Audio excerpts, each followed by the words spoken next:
కాబట్టి ఏ విధంగా మీరు వచ్చేసి అమరావతికి నేను సంపూర్ణ మద్దతు ఇస్తానని చెప్తున్నారు? కాబట్టి ఇది పచ్చి అబద్ధం. రెండవది అంటే అతిశయోక్తులు. ఏం చెప్పాడు ఆయన?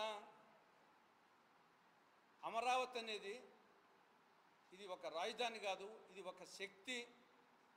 అమరావతి అనేది భారతదేశానికి ఒక ఇంజన్గా, గ్రోత్ ఇంజన్గా పనిచేస్తుందని చెప్పడం జరిగింది. ఇదే మాటలు 2015 అక్టోబర్ 22న విజయదశమి నాడు పార్లమెంటు మట్టి, యమునా నది నీటిని తెచ్చి ఆ రోజు చంద్రబాబు నాయుడు గారు ఒక పక్క, వెంకయ్య నాయుడు గారు ఉపరాష్ట్రపతి ఆయన ఒక పక్క ప్రజా సమక్షంలో ఏం చెప్పాడన్నాడు నరేంద్ర మోడీ గారు?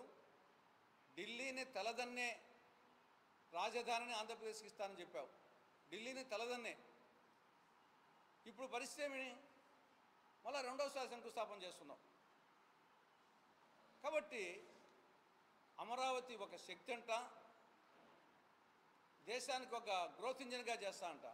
ఈ 10 ఏళ్లలో చేస్తా అంటే ఎవరన్నా వద్దన్నారా? నీకేమన్నా అడ్డుపన్నారా? కాబట్టి ఇది అతిశయోక్తి. మూడవది అప్పులు. అంటే అప్పులు.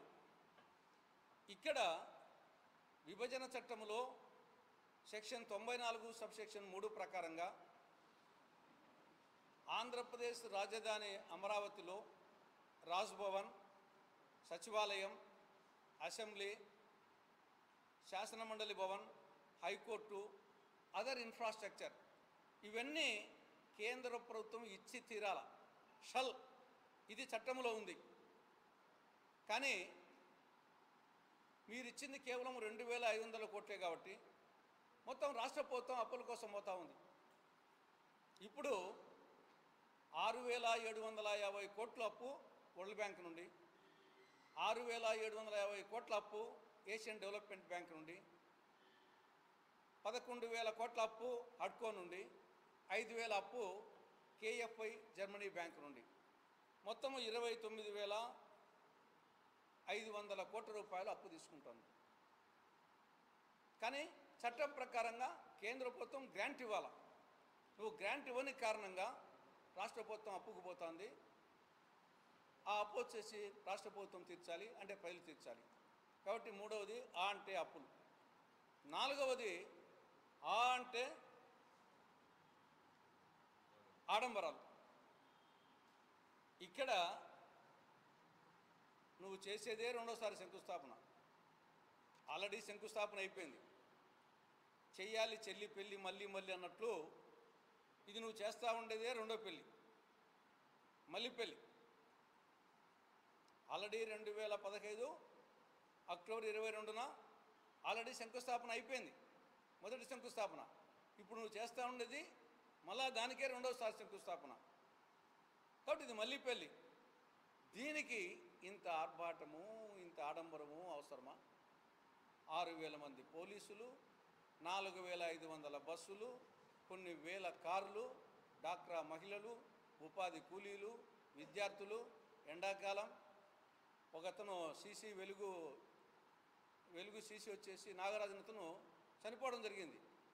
ఈ అమరావతికి వచ్చి తిరిగి వెళ్ళిపోతూ బస్ యాక్సిడెంట్లో చనిపోయినాడు. వడదెబ్బ, మజ్జిగ, భోజనాలు, నీళ్లు, ఇంత ఆడంబరం, ఇంత అట్టహాసం అవసరమా? మళ్ళీ పెళ్ళికి, రెండో పెళ్ళికి ఇంత అవసరమా? తర్వాత ఒకరికొరు పొగుడుకోవడం, ప్రధానమంత్రిని ముఖ్యమంత్రి, ముఖ్యమంత్రి ప్రధానమంత్రిని పొగుడుకోవడం. పవన్ కళ్యాణ్ గారి మాటలు అంటే కాంగ్రెస్లను ఉద్దేశించి పవన్ కళ్యాణ్ గారు చెప్పిన మాటలు ఆయన అవివేకానికి, ఆయన అజ్ఞానానికి నిదర్శనం. 1948 అప్పటికి బీజేపీ పుట్టలే, జనసేన పుట్టలే, పవన్ కళ్యాణే పుట్టలే. అప్పుడే జవహర్లాల్ నెహ్రూ గారి ప్రధానమంత్రిగా కాంగ్రెస్ నేతృత్వంలోని భారత ప్రభుత్వం పాకిస్తాన్తో యుద్ధం చేసి గెలిచింది. రెండవది 1965 అప్పటికి బీజేపీ పుట్టలే, జనసేన పుట్టలే, పవన్ కళ్యాణ్ పుట్టలే. అప్పుడే లాల్ బహదూర్ శాస్త్రి గారు ప్రధానమంత్రిగా కాంగ్రెస్ నేతృత్వంలోని భారత ప్రభుత్వం పాకిస్తాన్తో యుద్ధం చేసి గెలిచింది. మళ్ళా 1971 బీజేపీ పుట్టలే, జనసేన పుట్టలే. పవన్ కళ్యాణ్ 3 నెలల పసిబాలుడు, బెడ్ మీద ఉన్నాడు. 3 నెలల పసిబాలుడు, పాలు తాగుతా. అప్పుడే ఇందిరాగాంధీ గారు ప్రధానమంత్రిగా పాకిస్తాన్తో యుద్ధం చేసి ఆ దేశాన్ని 2 ముక్కలు చేయడమే కాకుండా 90,000 మంది పాకిస్తాన్ సైనికులను బందీలుగా పట్టుకొని మళ్ళా మానవతా దృక్పథంతో వదిలిపెట్టడం జరిగింది. అప్పటికి ఈయన 3 నెలల బాలుడు. తర్వాత ఈ దేశం కోసం 3 కాంగ్రెస్ అగ్రనాయకులు ఆత్మ బలిదానం చేశారు. 1948లో మహాత్మా గాంధీ, 1984లో ఇందిరాగాంధీ, 1991లో రాజీవ్ గాంధీ ఈ దేశం కోసం సమైక్యత, సమగ్రత, సార్వభౌమత్వం కోసం ఆత్మ బలిదానం చేసినటువంటి వాళ్ళు. ఇది కాంగ్రెస్ చరిత్ర. అటువంటి కాంగ్రెస్ పార్టీకి పవన్ కళ్యాణ్ దగ్గర దేశభక్తి గురించి నేర్చుకోవాల్సిన దుస్థితిలో ఉన్నామా మేము? నిజంగా నీకు దేశభక్తి ఉంటే నువ్వు అడగాల్సింది నరేంద్ర మోడీని ఏమని? అఖిలపక్ష సమావేశం జరిగితే నువ్వు ఎందుకు హాజరు కాలేదు అని అడుగు, నీకు దమ్ముంటే. అఖిలపక్ష సమావేశము ప్రధానమంత్రి హోదాలో ఎందుకు హాజరు కాలేదు పహల్గామ్ మీద జరిగితే అని దాని గురించి అడుగు. నువ్వు మరుసటి రోజు బీహార్కు పోయి రాజకీయ ప్రసంగం ఎందుకు చేశావని చెప్పేసి మీ అగ్రనాయకుని, ఆరాధ్య నాయకుని మోడీని అడుగు, నీకు దమ్ముంటే. మూడవది, 10 రోజులైంది, 11 రోజులైంది. మన 22న ఏప్రిల్ జరిగింది దాడి, ఈరోజు వచ్చేసి 3వ తారీఖున, 11 రోజులైంది. నువ్వు ఒక్క ఉగ్రవాదిని ఇంతవరకు పట్టుకోలే. మాటలు కోటలు దాటుతున్నాయి, తెడ్డు గడప దాటడం లేదంటారు. 11 రోజులైంది, 5 మంది ఉగ్రవాదుల్లో ఒక్క ఉగ్రవాదిని ఇంతవరకు పట్టుకోలేదు.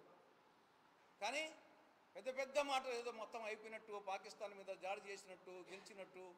నువ్వు 5 మంది ఉగ్రవాదులు పట్టుకున్నానికి దిక్కు లేదు నీకు. వచ్చేసి మీ అగ్రనాయకుని అడుగు, ఎందుకు పట్టుకోలేకపోయారో.